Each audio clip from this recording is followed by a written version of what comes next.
Պարոն Փամփոխչյան, 2018 թվականից իշխանության հասցեին տարբեր մեղադրանքներ են հնչում, ձեր իշխանությունը շարունակում է լսել այդ մեղադրանքները, վերջին շրջանում էլ, երբ վարչապետը սկսեց կաթողիկոսի վերաբերյալ գրառումների շարքը, ինքը ևս գրառումներից մեկում նկատեց, որ հիմա էլ կհնչեն ամենատարբեր մեղադրանքները, դուք ո՞նց եք պատկերացնում այս իրադարձությունների զարգացումը, ինչպես եք մեկնաբանում և ինչպես եք վերաբերվում հենց այդ մեղադրանքներին։ Տեսեք, մենք 2018 թվականից ի վեր բարձրացնում ենք մի շարք արատավոր երևույթների լուծման մեր բանաձևերը, թե ինչպես ենք պատկերացնում, և բնականաբար այդ արատավոր ավանդույթները ստեղծած մարդիկ բնականաբար սկսում են մեզ մեղադրել տարբեր մեղսագործությունների մեջ, տարբեր մեղքերի մեջ, որոնք բնականաբար իրականություն չեն հանդիսանում, չեն համապատասխանում իրականությանը։ Մենք գիտենք, որ մենք գաղափարական առումով ճշմարտացի ենք և այդ ճշմարտությունով գնում ենք առաջ, անկախ նրանից, թե ինչ մեղքերի մեջ մեզ կմեղադրեն կամ կմեղսագրեն։ Իսկ ընդհանուր առմամբ ինչպես եք պատկերացնում ավարտը այս հարցի, վարչապետն էլ է նշում, որ ի վերջո մայրաթոռը պետք է պարզաբանի կաթողիկոսի վերաբերյալ հարցը արդյոք զավակ ունի թե ոչ, բայց մենք տեսնում ենք, որ իրենք տարբեր հայտարարություններ են անում, բայց չեն անդրադառնում այդ գլխավոր հարցին, ոչ հերքում են, ոչ ինչ-որ այլ հայտարարություն են անում այդ հարցի վերաբերյալ։ Դե տեսեք, հենց նոր խոսում է ճշմարիտ կամ գաղափարական, մեր ընդդիմադիրների և ներկա փուլում նաև հայ առաքելական եկեղեցու մի շարք հետևորդներ չեն փորձում, չեն անում այն ամենը, որպեսզի հանրությանը ասեն ճշմարտությունը, այսինքն բարձրացված է հարց և այդ հարցը պետք է ստանա պատասխան, և ես կարծում եմ, որ նաև արդեն այդ հարցի պատասխանը հետաքրքրում է ամբողջ հայ ժողովրդին և այդ հարցը ի վերջո պետք է ստանա պատասխան, որովհետև բարձրացված հարցը ընդ որում շատ պարզ հարց է, այո կամ ոչի հարց է, հանրությունը պետք է իմանա և առհասարակ բոլոր հավատացյալները պետք է իմանան, թե արդյոք ունի երեխա, թե չունի։ Պատերազմից հետո մենք տեսնում էինք մայրաթոռի հայտարարությունները, այդ հայտարարություններից մեկով էլ իրենք պահանջեցին վարչապետի հրաժարականը, դրանով ավելի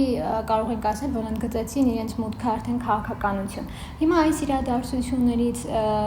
իրենք ինչու են այսպես բուռն արձագանքում, այդ ժամանակ չէին գիտակցում, որ նման ելք կունենա։ Դե տեսեք, պատերազմից հետո տարբեր ուժեր փորձեցին միավորվել, սակայն այդտեղ նույնպես իմ կարծիքով հաղթեց ճշմարտությունը կամ ժողովրդի հետ ուղիղ խոսելը և ժողովուրդը հասկացավ ինչ է տեղի ունեցել և կրկին տարբեր ընդդիմադիր ուժեր, նախկին նախագահներ, նոր ինչ-որ ձևավորված ուժեր, այդ թվում նաև եկեղեցին, նաև եթե չեմ սխալվում դատական համակարգը այդ ժամանակ սկսեցին տարբեր պահանջներ ներկայացնել, հրաժարականի պահանջներ ներկայացնել, այսինքն իրենք ամբողջությամբ մի թև կազմեցին, այսինքն ըստ էության նաև հայ առաքելական եկեղեցին դարձավ քաղաքականությամբ զբաղվող, նաև Բագրատ Գալստանյանի այդ մի քանի օր տևած այդ և մինչ օրս շարունակվող քաղաքական գործունեությունը և մենք միանշանակ մեր ասելիքը և մեր խոսքը մեր ժողովրդի հետ է և մենք խոսում ենք մեր ժողովրդի հետ և դրանով իսկ մենք ենթադրում ենք և գրեթե վստահ ենք, որ ժողովուրդը ամեն դեպքում հաղթում է։ Այս իրադարձությունների ֆոնին հոգևոր դասը խոսում է ահաբեկչական գործողություններից, ասում է իշխանությունն այս ամենով հասնելու է ահաբեկչական գործողությունների, կան որոշ հոգևորականներ, որ հարց են այսպես բարձրացնում, եկեղեցու բակայրան եք ուզում լցնել, որոշ հոգևորականներ էլ ասում են, արդեն խոսում են նրա մասին, որ մայրաթոռի դռների մոտ է տեղի ունենալու այդ բախումը։ Ինչու են նրանց, ինչու է այրան թեման, այսպես ասած, իրենց այդ շահարկումը, ինչի են իրենք խոսում նման գործողություններից։ Տեսեք, դա բնականաբար իրենք ծայրահեղացնում են, որպեսզի որոշակի իմ կարծիքով հանրության մոտ խղճահարություն առաջացնեն, մեր իշխանությունը այն իշխանությունը չէ, որը որ կգնա այդ ճանապարհով, դա ավելի շատ հարիր է նախկին վարչակարգերին եւ բնականաբար չի կարող նման բան տեղի ունենալ մեր օրոք, որպեսզի Հայաստանում տեղի ունենան ահաբեկչություններ եւ այլն իշխանության կողմից կազմակերպված, դա մենք դատապարտել ենք, մենք դրա դրոշակակիրն ենք եղել, որ նման բան չլինի Հայաստանում եւ պետք է չլինի Հայաստանում։ Ես կարծում եմ, որ դա պաշտպանական ավելի շատ հայտարարություններ են, որպեսզի, ինչպես նշեցի, ժողովրդի մոտ որոշակի այդ խղճահարության զգացում առաջացնելով որոշակի մարդկանց կամ մարդկանց խմբերի ուշադրություն գրավեն եւ դրանով իսկ պաշտպանական հայտարարություններ են անում։ Սա է պատասխանը։ Ինչ եք կարծում, երբ որ օդանավակայանում դիմավորեցին Գարեգինբին, հայտարարում էին, որ հազարներով մարդ է հավաքված, իրենք գլխավոր դերակատարները Իշխան Սաղաթելյան, Արթուր Վանեցյանն ու Մասիսի համայնքապետը, որը նաև պատիվ ունեմի վարչապետի թեկնածուն է Դավիթ Համբարձումյանը, արդյոք իրենց հավաքով իրենք նպատակ ունեին նաև գնալ որևէ սադրանքի, որ իրենց կողմից նշված այդ ահաբեկչական գործողությունները այրուն թափվելը ցույց տային ու մեղադրեին նորից իշխանությանը։ Ես կարծում եմ, որ ձեր նշած մարդիկ ունակ են գնալ տանել սադրանքների եւ այո, իրանց նպատակն է լինել սադրանքներ, որպեսզի դրա հետևանքով լինեն ինչ-որ բռնություններ կամ ինչ-որ այլ նմանատիպ արատավոր երևույթներ, որպեսզի իրենք հայտարարեն, որ այդ տեսեք մենք ճիշտ ենք ասում, բայց նաեւ քանակը դիմավորողների եւ առհասարակ ակնհայտ է, որ այդ թևը չունի այն աջակցությունը, ինչպես որ փորձում են անընդհատ ներկայացնել։ Մենք կրկին անգամ ուզում եմ կրկնել, որ մենք չունենք որևէ միտում սադրանքների գնալու, մենք չունենք որևէ միտում բռնությամբ կամ մեկ այլ ուժի գործադրման, բացի պարզ քաղաքական կամ գուցե նաեւ որպես քաղաքացի մեր հարցադրումներով մեր ընդհանուր առմամբ ճշմարտությունը լսելու կամ ճշմարտությունը տեղ հասցնելու մոտիվացիայից բացի մենք այլ որևէ այլ մոտիվացիա չունենք։ Այդ հավաքի ժամանակ Գարեգինբն հայտարարեց, որ առանց հուզմունքի պետք է իրենք հաղթահարեն այս դժվարությունը։ Ինչ դժվարության մասն է, խոսքը ու տվյալ անձինք, որ հավաքվել էին, ում էին պաշտպանում, ինչից էին պաշտպանում։ Ես անկեղծ ասած չգիտեմ, այդտեղ որն է դժվարությունը։ Դժվարությունը կարող է հաղթահարվել, եթե կա այդպիսին, մեկ հարցի պատասխանով, այո կամ ոչի պատասխանով, եւ մնացած այլևս որևէ դժվարություններ չի լինի։ Այսինքն կլինի, եթե կլինի հերքում, ենթադրենք այդ դժվարությունը ինքնին վերանում է, եթե չի լինի հերքում, այլ կլինի հաստատում, նույնպես վերանում է, որովհետև ըստ կանոնակարգի արդեն գործում է, որ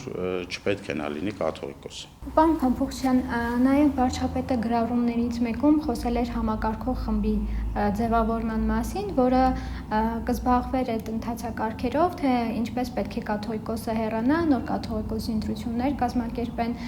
որպես վարչության անդամ վարչապետի հետ հանդիպումների ժամանակ վերջին օրերին լսել եք այդ համակարգող խմբի մասին կամ ինչպես եք պատկերացնում, ինչպես պետք է դա ձևավորվի ու դրա վերաբերյալ հասարակության ընկալումը ոնց պետք է լինի։ Դե շատ բարձ գրել էր վարչապետը, նաև մեյլն էր գրել, որ կարող են ինքն առաջադրվել մարդիկ, որոնք որ կարող են լինել այդ խմբում։ Ես կարծում եմ, որ պետք է սպասել առաջադրումների, որոշակի խումբ վստահ եմ, որ կձևավորվի եւ ըստ այդմ արդեն կհասկանանք հաջորդ քայլերը։ Վարչապետը ճիշտ է նշել էր նաև, որ կաթողիկոսի թեկնածու չունի, բայց հիմա անդիմադիր հատվածը կրկին խոսում է, որ այսպես ասած ձեր մարդուն եք նշանակելու կաթողիկոս այս արշավի ավարտից հետո, կա՞։ Մենք կաթողիկոս նշանակող մարմին չենք, ուզում եմ հիշեցնել ընդդիմադիր մեր ընդդիմադիրներին, գուցե իրենք իրենց արժեհամակարգով կամ իրենց էությամբ իրենք են եղել կաթողիկոս նշանակող, մենք կաթողիկոս նշանակող մարմին չենք, մենք ընդամենը ձգտում ենք եւ ամեն ինչ անում ենք, որպեսզի հայ առաքելական եկեղեցին իր կանոնակարգի համաձայն ունենա կաթողիկոս։ Սա է։ Մենք չունենք թեկնածու եւ չենք կարող ունենալ թեկնածու, որովհետեւ մենք այն մարմինը չենք, կուսակցությունը կամ իշխանությունը այն մարմինը չէ, որը որ պետք է ունենա կաթողիկոսի թեկնածու։ Պարոն Փամփոխյան, նաեւ հայաքվե նախաձեռնությունը հայտարարեց իր հայտարարություններից մեկով, որ իրենք հերթապահություն են սահմանում մայրաթորի տարածքում, որպեսզի կանխեն որևէ միջադեպեր, որոնք ուղղված կլինեն եկեղեցուն, ինչպես նաև որոշ հոգևորականներ խոսում են նրա մասին, որ չկան սրբազաններ, որ կփոխարինեն Գարեգին Բ-ին, այս ամենից մենք կարող ենք ենթադրել, որ իրենք պատկերացնում են, թե եկեղեցին գուցե իրենց սեփականությունն է կամ իրենք իրավունք ունեն որոշելու հասարակությանը բաժանելու շերտերի, թե ով մտնի եկեղեցի, ով ոչ։ Դե բնականաբար, որովհետև նաև Բագրատ Գալստանյանի հանրահավաքներից, երբ որ կտրուկ մարեց հանրահավաքների հաճախելիությունը կամ մարդկանց քանակը, իրենք նույնպես Երևանի եկեղեցիներից մեկում էին կազմակերպում իրենց հավաքները, դրանով իսկ կրկին տարանջատելով այն մարդկանց, որոնք որ չեն կիսում իրենց գաղափարական կարծիքները, տեսակետները, այդ մարդիկ չեն կարողանում հաճախել այդ եկեղեցի, դա իրենց բնորոշ մեթոդ է, եւ ես կարծում եմ, որ այնտեղ որևէ պահպանության եւ այլն հայակվեն կլինի կամ մեկ այլ ուժ կլինի, դրա կարիքը ընդհանրապես չկա։ Վարչապետը նաև անդրադարձել էր այն խոսակցություններին, որոնք կրկին գալիս են ընդդիմադիր դաշտից, թե եկեղեցու վերաբերյալ այս իրադարձությունները, կաթողիկոսի զավակ ունենալու հարցը շատերը կապում են ադրբեջանական, թուրքական գծի հետ, այսինքն ասում են, որ գուցե այնտեղից է ինչ-որ հրահանգներ գալիս, դուք պատկերացում ունեք, գուցե այն ուժերը, որոնք խոսում են հենց երրորդ երկրների մասին, իրենք սպասում են երրորդ երկրներից որևէ օգնություն։ Տեսեք, 2018 թվականից մենք ինչ նախաձեռնել ենք, ինչ բարեփոխում արել ենք, ինչ պետության հիմքերը ամրապնդելու քայլ բարեփոխում կամ որևէ գործողություն երբ արել ենք, մեր ընդդիմադիր ուժերը բնականաբար դա կապել են թուրք-ադրբեջանական, որովհետև քանի որ չունեն հիմնավոր փաստարկներ մեզ հակադարձելու, դա այդ մի քիչ էլ գուցե արդեն հնացած այդ ականջահաճո մարդ գրավելու ականջահաճո մեթոդ է, որ նշեն, որ այ տեսեք, իրանք թուրքական են կամ իրենք ադրբեջանական կամ ինչ-որ, չգիտեմ, բան։ Այնինչ, բայց ես վստահ եմ, որ ինչ-որ մի օր կամ պարզվել է կամ կարող է պարզվել, որ հենց իրանք են առհասարակ երրորդ, չորրորդ երկրների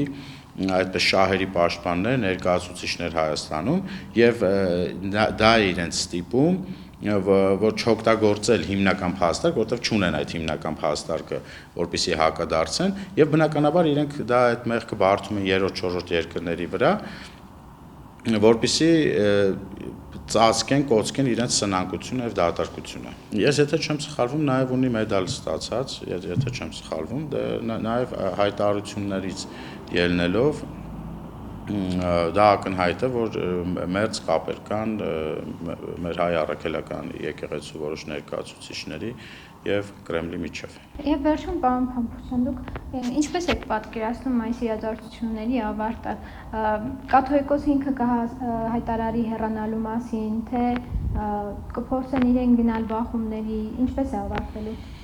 Տեսեք, մենք ամեն ինչ անելու ենք, որպեսզի բախումներ տեղի չունենա, իսկ ավարտես պատկերացնում եմ, որ խոհեմ եւ խելամիտ որոշումներ կկայացվեն եւ այն ճշմարտությունը վերջապես կհաղթի։ 2026-ին արդեն կունենանք նոր կաթողիկոս, թե։ Հույս ունեմ, որ այո։